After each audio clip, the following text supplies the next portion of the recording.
নবী সাল্লাল্লাহু আলাইহি ওয়াসাল্লাম ইরশাদ করেছেন, ইদা সাররাতকা হাসানাতুক ওয়া সাআতকা সাইয়্যাতুক ফাআনতা মুমিন।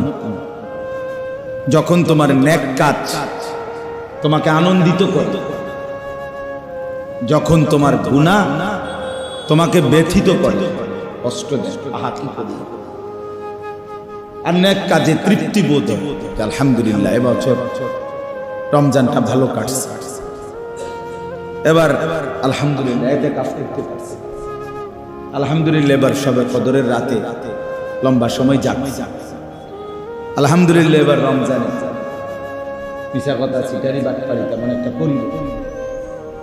এই যে সব মিলাই একটা হৃদয়ের মধ্যে আত্মতৃপ্তি, এটা যদি আসে যে কোনো নেক আমলের ক্ষেত্রে, এবং গুনাহ হয়ে গেলে আফসোস লাগে, তো আল্লাহর নবী সাল্লাল্লাহু আলাইহি ওয়াসাল্লাম ইরশাদ করেছেন, তাহলে তুমি মুমিন।